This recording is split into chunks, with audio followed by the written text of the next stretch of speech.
story is Top Secret.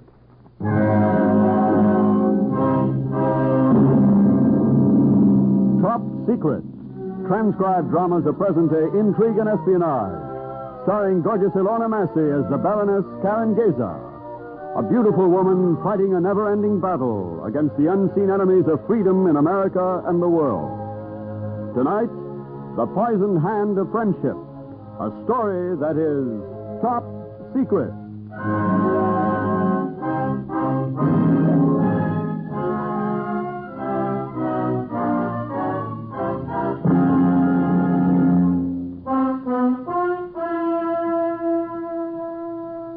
Assignment 14 began in New York with a telephone call.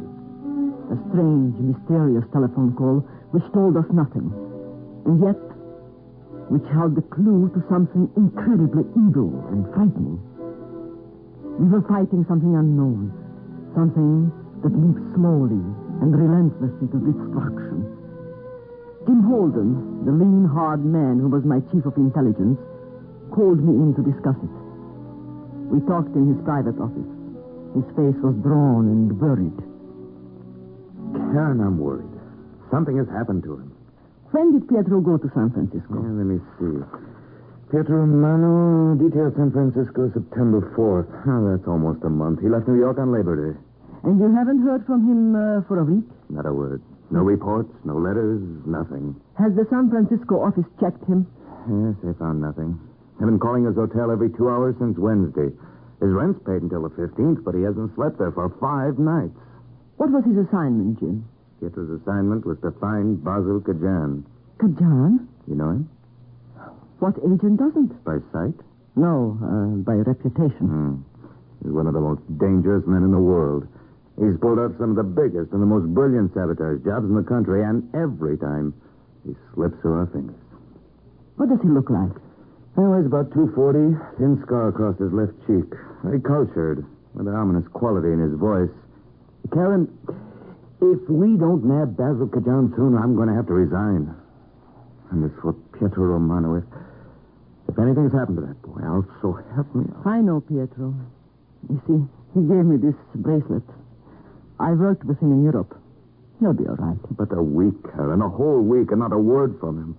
I've left messages at his hotel, the Frisco office, his telephone. I've telephoned. Nothing. He's vanished, absolutely. Mr. Holden, Pietro's on the phone long distance on 814. Oh, thank God. Hello? Hello? Jim. Pietro, where have you been? I've been telling the whole country wide to get you. I can't talk long. They're after me. Now get this. Go ahead. The Kansas City. It's a boat, a freighter. It's sailing from Pier 88 next Monday. Kansas City, Pier 88. Listen, Jim. I found Basil Kajan. He's after me.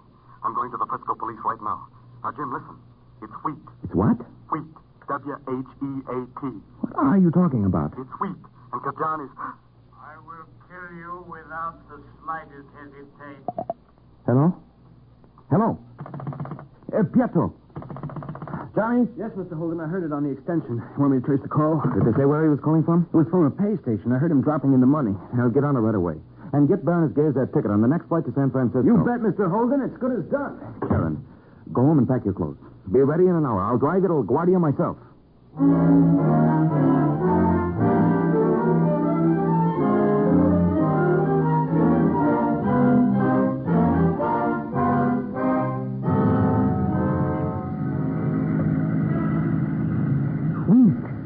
The Kansas City, Pier 88.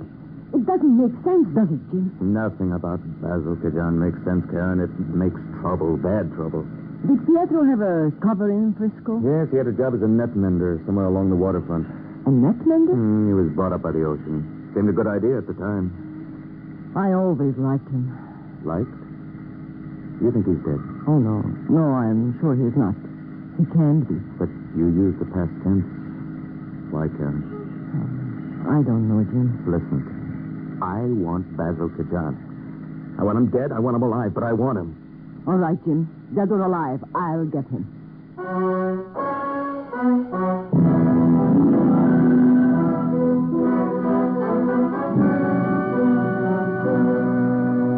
Basil Kajan, dead or alive.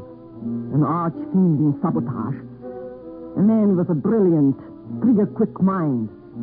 A man dedicated to overthrow freedom everywhere. And I had an added incentive. Pietro Romano was a colleague and a friend.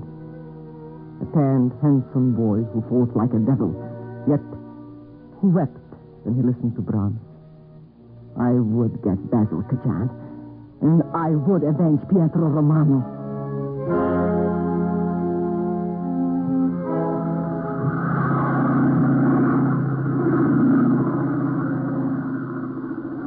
The great plane ate its way through the night, speeding to San Francisco at 18,000 feet and 420 miles an hour. My mind was in a turmoil.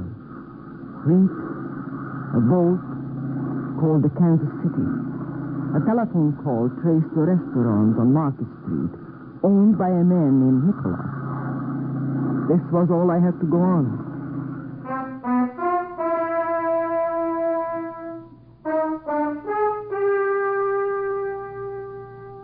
It was bright and sunny when we landed in San Francisco. My hotel window faced the bay, and I could see the vast number of ships loading in the harbor. First, I checked Pietro's hotel. He had not returned. His room had not been slept in. Then I started on the waterfront. I have contacts in San Francisco, too. None of them heard of Pietro Romano. I went to Fisherman's Wharf. The answers were the same. I talked to the net menders. No one had heard of him. Then I went to Pier 88 and got a look at the Kansas City. There was a tug tied up across the wharf. The captain was on deck. That's all I know, lady. 20,000 tons owned by Maitland Shipping. Sailing Monday at midnight. Where is it bound for? Finned in, French Indochina. Do you know what the cargo is? Wheat. Why are you so interested, lady? Oh, I'm just a tourist, and I'm curious about boats. Well, thank you for your information. Goodbye. It's okay, lady. You're welcome. That dame's a tourist. I'm Peter Pan. Pietro. Up on deck, huh? What is it, Jake? There's nobody around. Come on up. Well, it's safer down here. The dame was just asking about the Kansas City. Said she was a tourist. Come on up. Nobody's around. Okay. Asking what? When it sailed, what cargo, where it was bound for. You still see her in a light suit. Where? At the head of the dock. No, to the right. Missed him. Maybe something, too. Seen anybody else? Nope. Nicholas or his thug? Nope. You trust me, Jake? I'm sure I trust you. You can hide on this boat till the day they scrap it. If you don't want to tell me why, you don't have to. Jake, they tried to kill me last night. Getting away was luck. Sheer luck.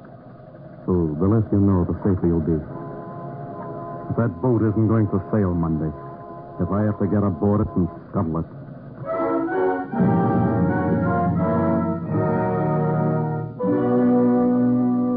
I could find no trace of Pietro Romano, so I decided to take the offensive myself. I dropped in for a cocktail at the restaurant owned by Nicholas. Besides the cloakroom was a telephone booth. The number checked was the call Jim Holden had traced. Pietro Romano had phoned New York from this number.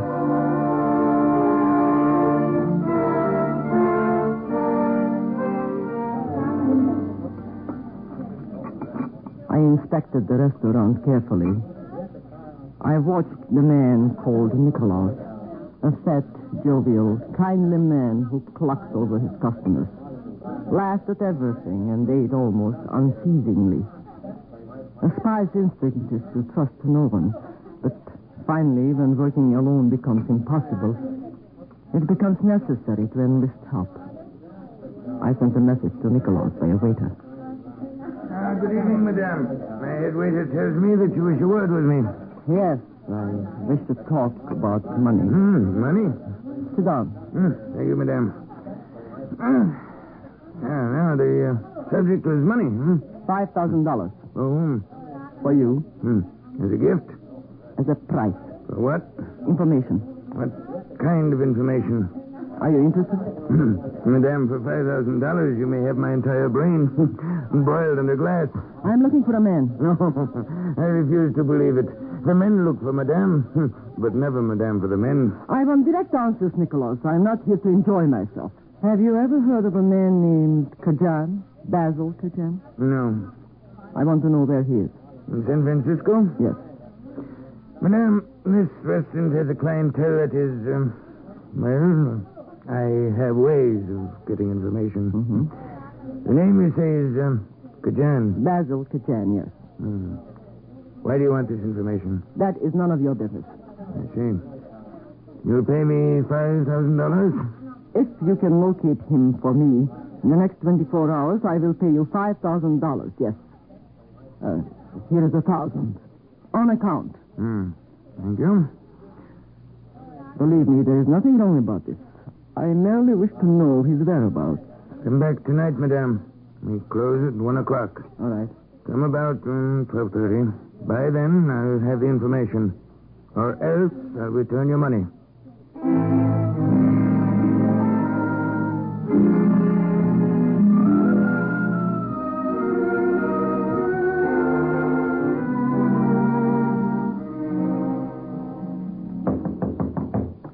Who is it? I say, who is it? Nicholas. Alone? Yes. Just a minute. Come in. Is she here? Yes, she's outside with the rest of the money. I'm afraid we'll have to take care of her, Nicholas.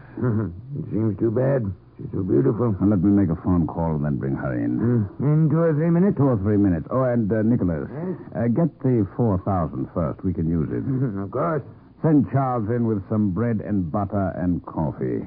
You mean, I think we shall use the Baroness for a little experiment. isn't it dangerous? If I am to spend the rest of my stay in San Francisco hiding in this wretched room, I merit a little diversion. She's the one against whom we were warned? She is a Baroness, not like the others. She has money, power. We've never met, but she's an old enemy of mine. Our paths crossed in Europe. She had a career as an Allied spy, second to none. It will amuse me to play with this moth-eaten Mata Hari. Send Charles first, then bring her in. Yes, right.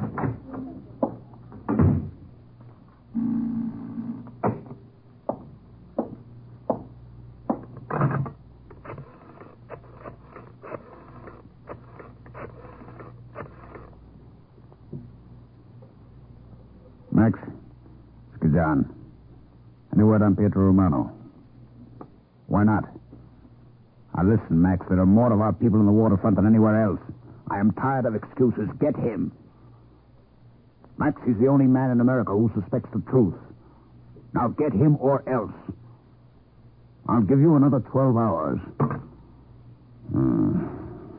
Now, Baroness, let me see. And we don't want the lights too bright. That's better. In fact, it's perfect. Come in, Charles. Nicholas said you wanted a tray, Mr. Gajay. Yes, sir. Put it on the desk, Charles. Yes, sir. Is that the last of the bread? Yes, sir. Which is which? This plate's yours. The other is... Our pride and joy. Yes, sir. Good. Cheer up, Charles. Not much longer. No, sir. That's all. Good night. Good night, Mr. Gajay.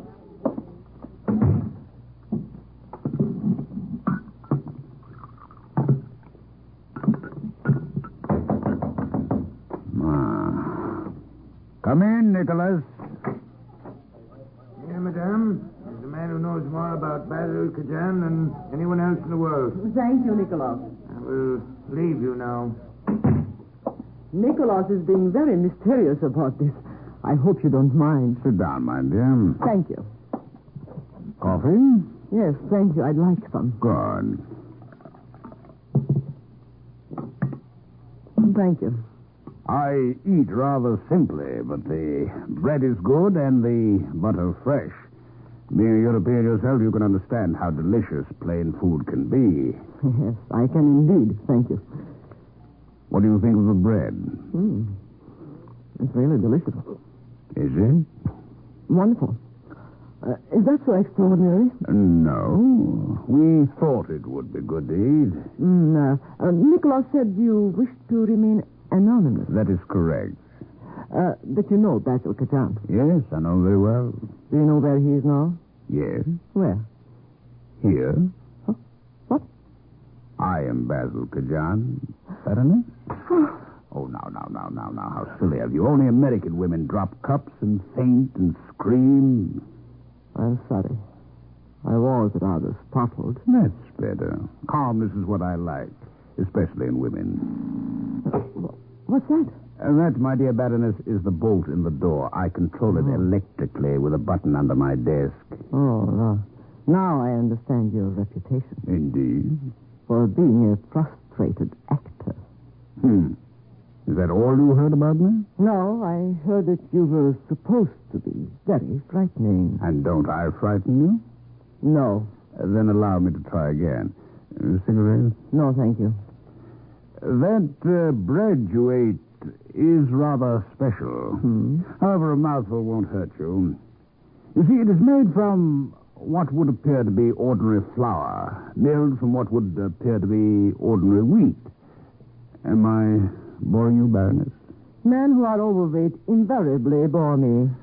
Baroness, I am making a mental note of your insults. I will repeat them if you forget. The wheat, however, is not ordinary. I'll tell you why. In this jar is a synthesized enzyme, the first one ever to be so produced. I call it tripeptine. That is all there is of it in the world.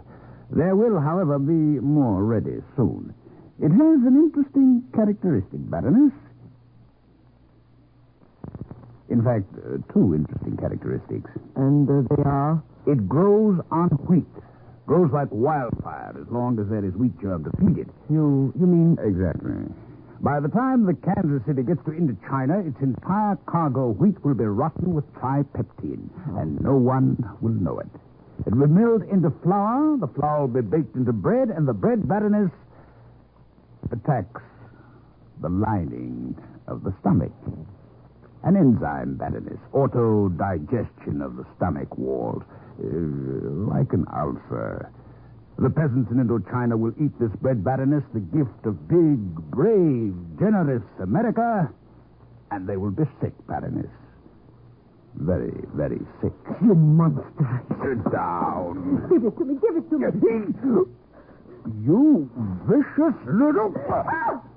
Bite me, will you? You're insane. You're crazy, mad insane. Insane, am I? Asia for Asiatics. America is poison. This will prove it. Prove it. Indochina will be ours. Can't do it. Can't do it, Baroness. I've done it. The captain of the Kansas City is on my payroll. I will sail with a ship. I will sprinkle the contents of that jar through the cargo. Don't you care? Don't you care that the world will brand you as a traitor? Care. I want publicity. Food from America is poisoned. America's gifts are gifts of death. Kajan, don't you see that your side cannot win? It can't. Can't win, eh? Can't win. We can't lose, Baroness. What has your side got?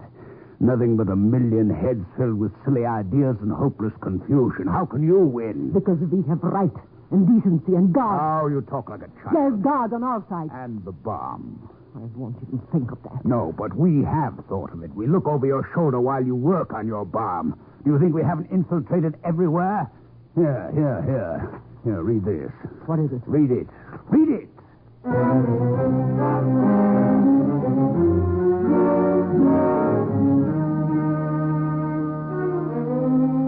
He handed me a paper. Familiar paper. Paper from Jim Holden's office in New York. I recognized even the typewriter. It was written to Nicholas. It told of my arrival, the date, my full name, my background, everything. This was information only Jim Holden could know. And at the bottom were his initials. J.H. Jim Holden. My chief of intelligence. I tasted bitter aching hopelessness. And then anger. I didn't say anything. My hand slid down toward the heavy silver coffee pot on the tray. It was still full. The coffee was still hot. I threw it at his leering face with all my strength. Oh, you would you? Let me go! Let me go! Baroness, I've had enough of you. So we can't win, eh? Well, Baroness, we've won. Nicholas! Let me in, quickly. Just a minute. You've gone crazy. There's still customers out What there. do I care about your customers? What did you do? Throw the coffee pot at me. Missed me by... Well, don't stand there. What do you want? So I was making noise. All right. I'll be quiet. She'll be out for days here. I hope I broke her neck. Captain, hold the telephone. Captain Hunter? Yes, some of the Kansas City crew are around the waterfront cafes. There's a rumor the Port Authority will prevent the sailing Monday. So what does he want to do? To sail in an hour. We'll have Charles get the car out. Then tie her up and wrap her in a blanket. The sea air will do her good. And we'll sail in half an hour.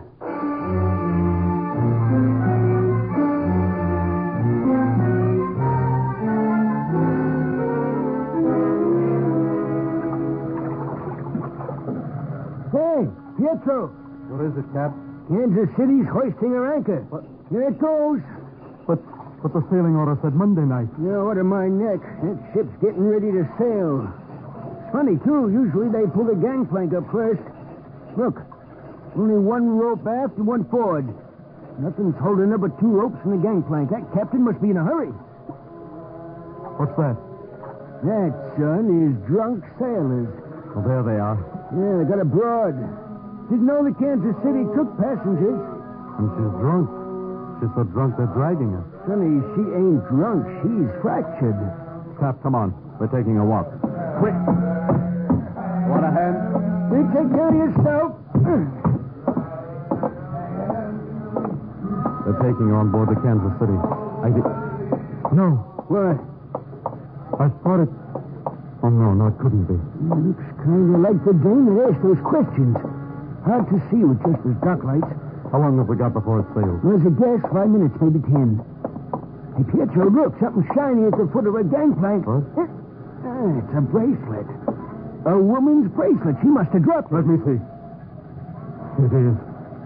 Cap, I gave her this. That's Karen. She's working with me. Cap, listen. I'm an intelligence. I swear I am. I swear this is the truth. And both mustn't sail. I'm going to telephone the Port Authority. There's a pay booth at the end of the dock. Now, you go back to your boat, and the minute the Kansas City starts to slip her berth, blow your whistle 4 times. Can't sail without tugs unless the captain's nuts. Well, this captain doesn't care. But please, do as you're told. Right. Get going. Yes.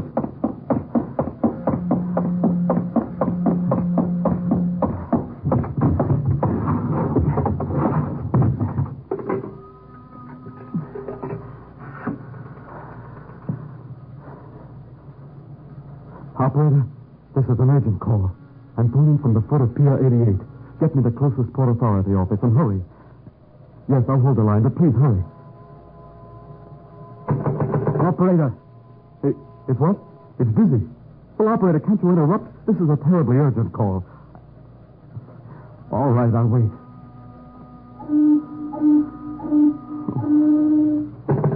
Operator? Hello. What's the matter with you, operator? I've told you this is a terribly urgent call. Well, then listen to me. Listen. There's a boat. The Kansas City. They're sailing from Pier 88. No, the Kansas City, operator. Kansas. Kansas. Yes, that's right. Now, tell them that it's got to be stopped. Tell them to... oh, never mind.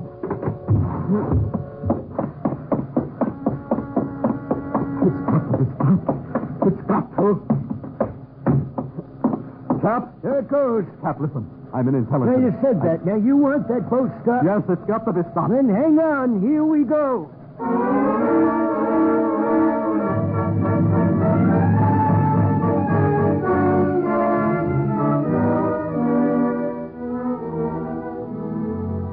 I could feel the throbbing engines of the Kansas City gathering speed, pushing out of the berth, edging into the channel. I had bungled. I had failed. Tears of frustration and rage ran down my cheeks. I was locked into the aft cabin on the starboard side.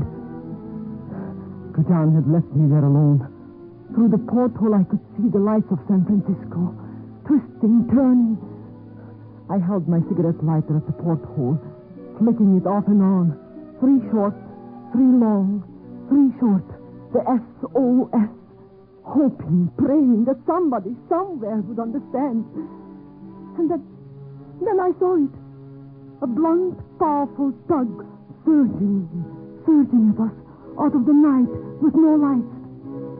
It was pointed straight at our starboard side. Its funnel belching sparks, cutting through the choppy water at top speed. The Kansas City's whistle shrieked a warning. And then there was a shuddering, grinding crash.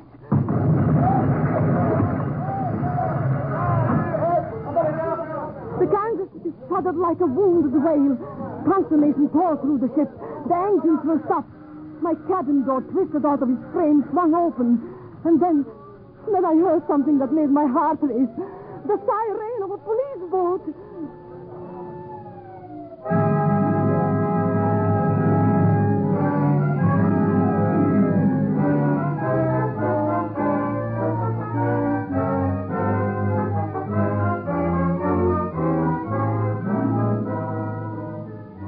Duggan and his jar of horrors were captured.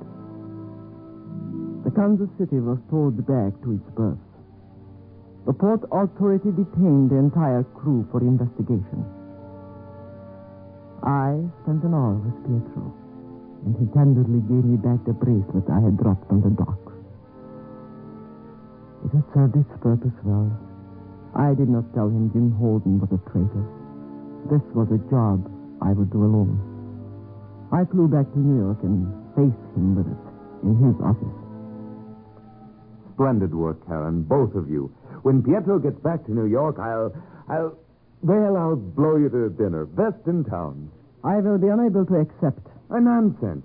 Why, you've done more in 3 days to preserve American prestige abroad than... What's the matter with you, Karen? I would like you to read this and tell me if you wrote it. I got it from Kajan after he was captured.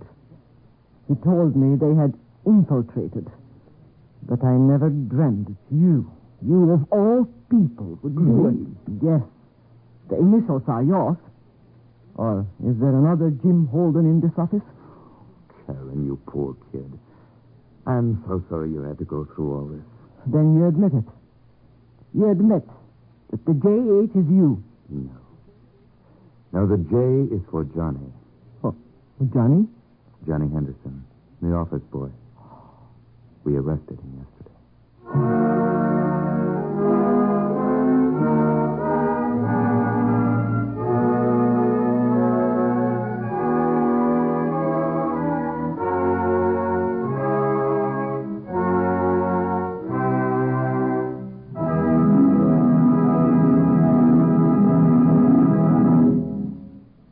You have just heard Top Secret, transcribed dramas of present-day intrigue and espionage, starring gorgeous Ilona Massey.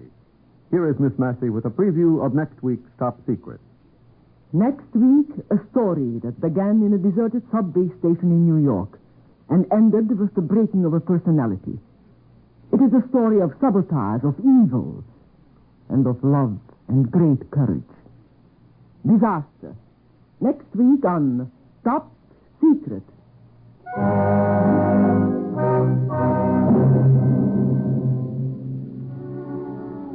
Top Secret is produced and directed by Harry W. Junkin. Tonight's script was by Charles Lee Hutchings. Members of the cast were Ralph Bell as Kajan, Cliff Owen, Jack Edwards, and Bill Lipton. The music was composed and conducted by Dr. Roy Shields. This is Lionel Rico speaking.